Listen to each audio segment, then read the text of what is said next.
Ta, ta, ta, ta. Alors, on va faire comme ça. On va faire comme ça. On démarre un peu plus tôt que d'habitude. Voilà. Parce qu'on va faire un cours, un live court. Voilà. Pour mieux comprendre ce qui nous arrive réellement. On sait que c'est pas simple. On sait que c'est pas simple du tout.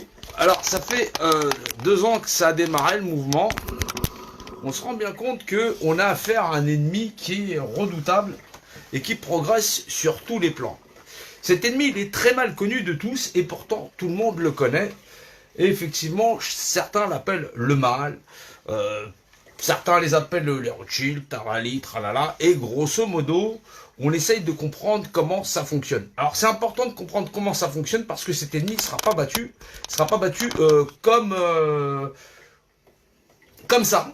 Il va falloir faire beaucoup d'efforts, il va falloir faire beaucoup d'efforts en ignorant totalement ce qu'on a appris. Ce qu'on a appris sur nos propres sens de perception et vis-à-vis du monde tel que nous le voyons. On ne peut pas battre un ennemi qu'on ne peut pas voir et dont on ne comprend pas la psychologie et surtout les capacités intellectuelles, on va dire, ou la science ou le savoir.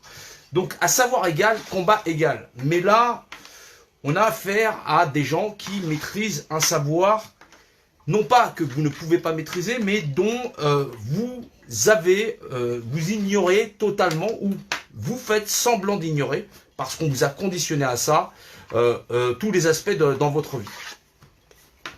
Alors c'est important de savoir que vous existez, ça c'est la première des choses, vous existez, vous êtes la réalité, vous voulez protéger vos familles, vous voulez protéger votre nation, vous voulez protéger effectivement votre environnement, mais pour ce faire, et pour pouvoir arriver à vaincre cet ennemi, il va falloir penser comme lui.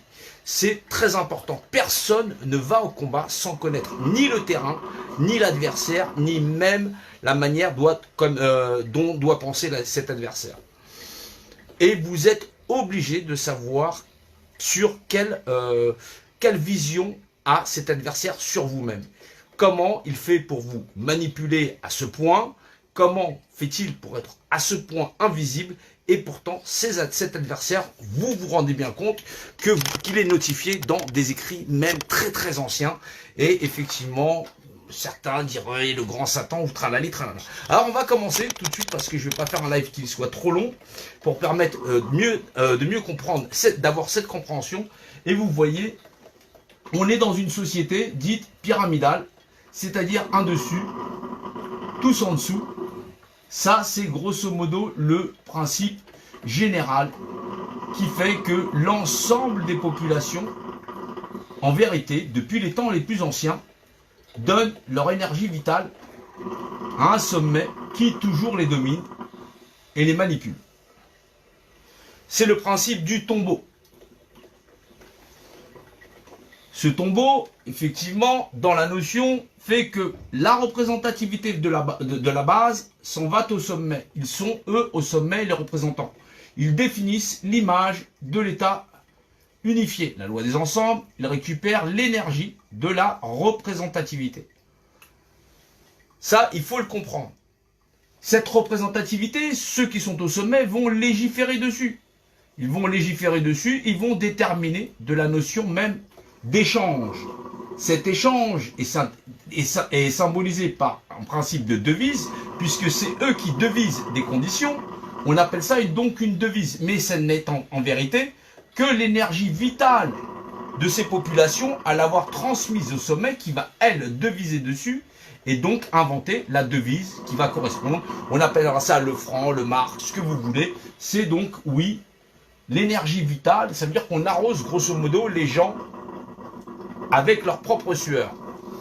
Et c'est l'art premier de transformer ce qu'on appelle ceux de la chape, donc le plomb, en or. C'est le secret de l'alchimiste. Voilà, les alchimistes, c'est le secret du fameux Poséidon, le dieu grec que vous connaissez. Voilà, Poséidon, père de Polyphème, dit le cyclope n'a qu'un œil. Voilà, Polyphème, celui qui règne. Le fameux n'a qu'un œil. Alors, on va s'intéresser tout de suite à l'origine de cette alchimie. C'est là qu'on va pointer pour comprendre ce à quoi on a affaire. Alors, on va reprendre là, puisque vous connaissez à peu près cette pyramide, mais vous devez comprendre le concept général de l'alchimie dans sa base, c'est-à-dire le secret des magiciens. C'est le secret de la fameuse pierre philosophale. Alors oui, on va reprendre ça assez rapidement. L'univers, il existe, oui ou non? Oui, il existe, et donc il existe par la notion de représentativité. Puisqu'il existe, voilà, il existe par la notion de représentativité, voilà. Par la notion de représentativité, puisque rien c'est quelque chose, puisque je peux le nommer. Et quand je dis rien, c'est absolument rien, il n'y a pas de planète, il n'y a pas de matière, il n'existe absolument rien. Je suis désolé si on voit à l'envers. Voilà, il faudra sinon inverser l'image, vous récupérez la vidéo, vous la retournez. Donc rien est quelque chose puisque je peux le nommer. Donc si je le nomme, je définis, voilà, un état unifié, solidarisant le tout du tout. C'est la notion de Deus. En latin modernisé français, définition imagée d'un état unifié. Les Anglais disent global, organisation, définition. Ça permet de conceptualiser le tout du tout.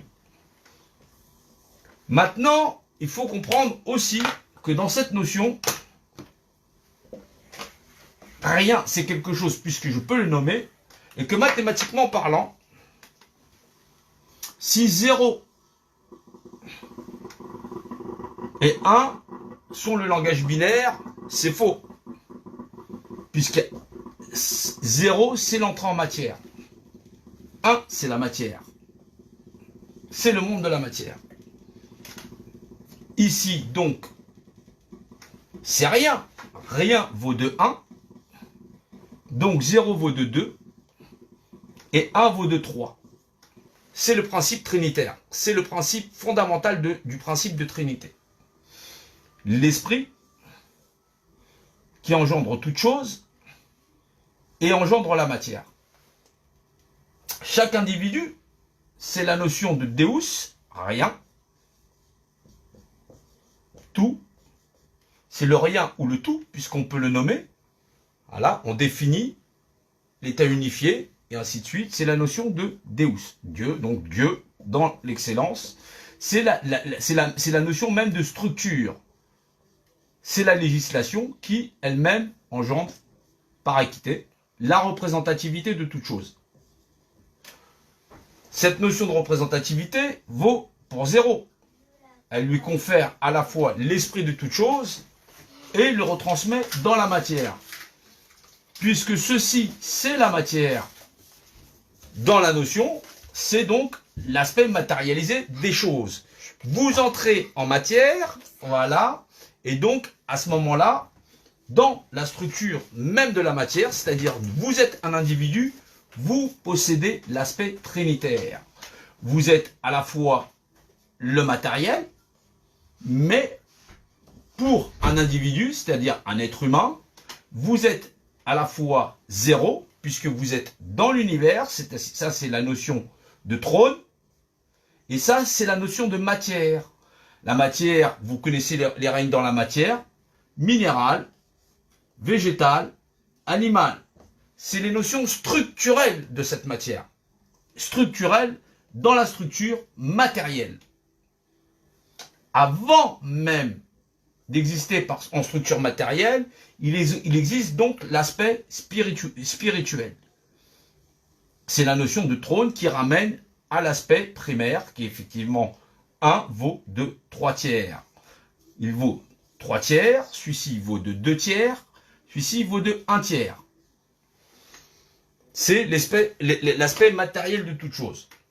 Maintenant, il faut comprendre que, à la fois, pour chaque individu, dans la notion de rien, donc de Dieu, voilà, vaut 3 tiers, voilà, mais il est 1, c'est l'aspect de la Trinité en lui-même. Il a toute valeur, que l'entrée en matière vaut de zéro, c'est-à-dire la notion de néant, et l'apparition de la matière. Ici, cet esprit-là vaut de 2/3, et celui-ci vaut de 1/3. Celui-ci vaut de 2/3, voilà, 2/3, et celui-ci vaut de 1/3, voilà, dans la notion. Nous avons 3 règnes. Le minéral, un caillou, on va mettre. Le végétal, on va faire un arbre. Voilà. Et l'animal, on va faire l'homme. Chacun de ces éléments est un aspect structurel. Structurel dans la matière. Il vaut dans la matière, chacun, 2/3. 2/2. Dans son aspect structurel. Voilà. Le 2/3, voilà, dans son aspect structurel. L'esprit qu'il a mis et qui l'habite, c'est-à-dire sa composition, hormis sa masse, et son aspect spirituel. C'est la notion qui vaut 1/3. C'est la notion même de l'esprit. Qu'il soit de l'or, qu'il soit du plomb, c'est l'esprit de sa masse en tant que masse physique. Autant pour l'arbre, si c'est un chêne, si c'est un frêne, c'est son essence même. Voilà. C'est l'essence de ce qu'il est. Pour l'homme, c'est sa matière grise, c'est-à-dire qui vaut 1/3. C'est sa capacité à agir sur lui-même dans la matière. On doit comprendre aussi dans cette notion que l'ennemi qui assaille l'homme, lui-même, voit le monde de cette même manière. Il sait que la notion de Dieu, c'est donc la définition de l'état unifié. Il sait que l'aspect le plus important à maîtriser dans chaque chose, c'est l'essence de chacun dans chaque chose. C'est-à-dire que s'il domine l'homme, il domine sur la matière de l'homme. Ainsi, lorsque vous passez dans une foule, vous dites pardon, c'est votre esprit qui le dit, il le fait valoir par votre corps, et comme par miracle, la foule s'écarte parce que vous avez agi dans l'immatériel, dans la matière. Vous la pénétrez parce que l'esprit lui-même agit sur la matière. L'homme est capable d'agir lui-même sur toutes les autres règnes puisqu'il en est le dernier.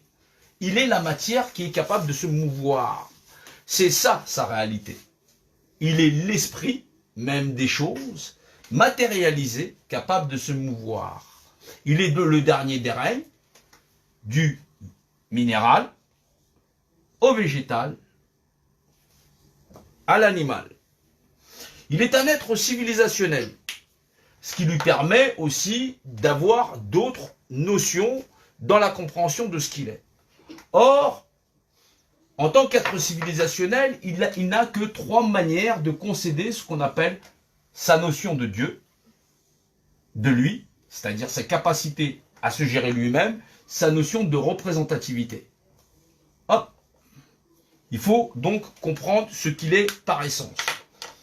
Maintenant, dans la notion de représentativité de ce qu'il est en tant qu'être vivant, puisqu'il est un être vivant,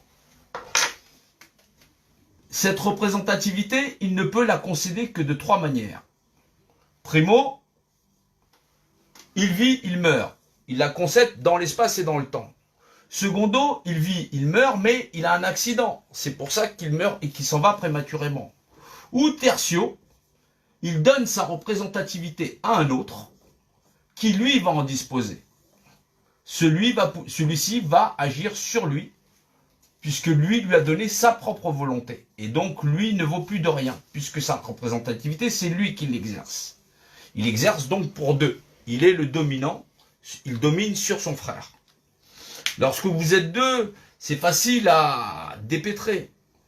Mais lorsque vous êtes des millions, vous vous rendez bien compte que quand cette chaîne, elle n'est pas comprise par les individus qui ne comprennent pas la valeur de la représentativité dans la notion, et qui ne pensent qu'ils ne sont eux que matière, lui, par ascendance, domine sur l'essence de tous.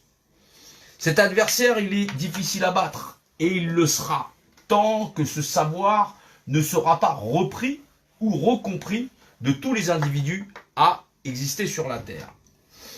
On a donc des individus qui ignorent que primo, la notion de Deus, c'est la notion de ce qui confère à toute chose sa représentativité, d'une part. Dans la notion, ça n'est toujours pas compris parce que c'est l'esprit de toute chose qui engendre la matière, c'est-à-dire le continuum et le secret profond, passé, présent, futur. Le continuum. On ne va pas rentrer dans le secret du quantum, mais c'est la notion même de mouvement. La raison, la cause, le but. C'est la notion de cycle. Et des cycles imbriqués. Dans cette compréhension, la représentativité d'un individu, puisqu'il ignore fondamentalement qu'il est à la fois l'esprit dans la matière, fait que celui qui influe lui récupère sa représentativité au sommet et domine sur lui et sur tout autre individu. Les hommes vont avoir du mal à se débarrasser de ce schéma-là s'ils ignorent fondamentalement les règles d'engagement. Or, dans les règles d'engagement, un individu en vaut un autre. Et de ce fait-là, lorsque vous donnez votre volonté à un autre, il en est légalement propriétaire. Vous avez concédé ce que vous êtes. Cela vaut d'un individu sur un autre, puisque si celui-ci lui concède, lui, il le récupère. Cela vaut d'un peuple sur un autre, puisqu'effectivement, lorsque deux pays se font la guerre et que l'un l'emporte, il domine sur l'autre jusqu'à des fois avaler ses frontières. Et cela vaut d'un monde sur un autre, et d'une forme de vie sur une autre. Or, des temps les plus reculés, cette pyramide dans la structure est là et trône en maître comme modèle de société. Elle n'est pas simplement une structure de pierre, il faut le comprendre, c'est une déclaration de guerre qui dit ici, nous allons récupérer le monde dans lequel vous vivez, c'est-à-dire les trois dimensions physiques, donc le haut, le bas, le devant, le derrière, le devant, le derrière, le haut, le bas, et les notions de côté. Et nous allons enclaver dans sa structure, puisque cette structure a 4 côtés, vous enfermez enfermez vos 4 dimensionnalités. C'est les 3 dimensions physiques dans la globalité et la 4e dimension, c'est-à-dire vos capacités à l'analyser.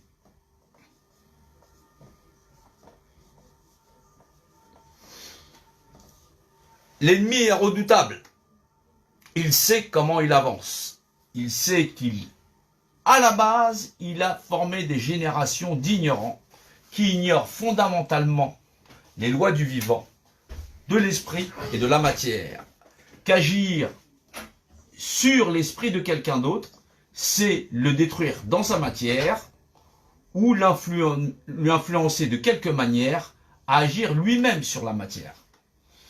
Ici, il dit, je suis le dominant, je vous dirige, je vous commande, j'agis par mon esprit sur vos esprits, et effectivement, vous agirez vous-même sur le vivant, sur le minéral, sur le végétal, voire même sur l'animal, en vous déclenchant des guerres. Cette forme de civilisation s'appelle le contrôle par hiérarchisation pyramidale. Elle a formidablement conquis toute la planète, en dominant sur toutes les civilisations et toutes les populations.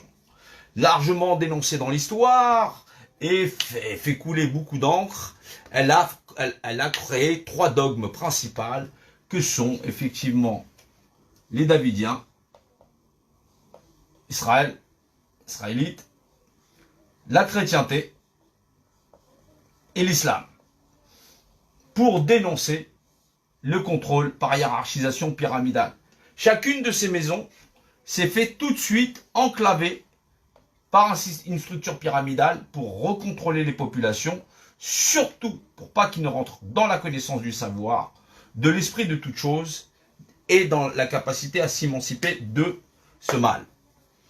Ce mal est très très loin et très très vieux sur la Terre.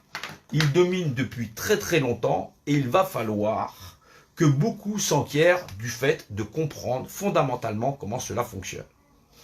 Alors on a fait un live la dernière fois où effectivement on a beaucoup détaillé. Là c'est un petit live histoire de remémorer et de comprendre qu'il va falloir apprendre bien des choses plutôt que d'avoir une opinion sur Trump, pas Trump, masque, pas masque. C'est taper à côté des choses. Les propriétés d'une structure appartiennent à une structure. Les propriétés de la pyramide, donc, sont dans la pyramide. C'est donc sa propriété. Et les individus et tout ce qui sont dedans sont donc la propriété de la structure. Il en est ainsi pour les lois du cercle, le carré pour le carré, le cube pour le cube, je veux dire, voilà. La sphère pour la sphère et la pyramide pour la pyramide, vous vous en doutez bien. La mathématique de chacune, effectivement, c'est sa mathématique. Donc, nous avons les trois dimensions, plus la dimension spirituelle qui est enclavée, le système d'exploitation, puisqu'il existe une cinquième face, repose sur l'ensemble du globe, puisqu'elle est représentée, et donc utilise donc la représentativité comme notion, puisque c'est la représentativité qui est captée à sa source, légiférée, et permet de contrôler l'ensemble des individus en devisant dessus et en leur installant une devise. Donc oui, il faut être au niveau pour mener ce combat, il faut donc être bien armé, comprendre fondamentalement le monde de l'invisible, le monde du visible, sans rentrer dans une espèce de divagation où effectivement on n'aurait pas compris réellement le fondement de cette structure et effectivement les cultures qui se sont levées dans l'art de faire qu'une seule armée pour pouvoir éradiquer ce modèle de société. Oui, les gens réclament d'être humains, mais pour être humain, faut-il accepter l'autre comme égaux, vouloir se donner la main et effectivement ne pas vouloir s'acharner à marchander l'humanité et marchander effectivement la création. C'est un formidable combat que les hommes ont à faire là, et effectivement il ne va pas falloir se détourner du chemin parce que ça va barder, ça va réellement barder et que ça n'est là que le début du prémisse qui fait que aujourd'hui on propose de vacciner l'ensemble des populations pour pouvoir marquer le bétail et ce bétail être sacrifié, puisque effectivement, vous vous rendez bien compte que cette loi ne vaut que pour un individu face à un individu, un groupe d'individus face à un groupe d'individus, et un planétoïde face à un autre planétoïde.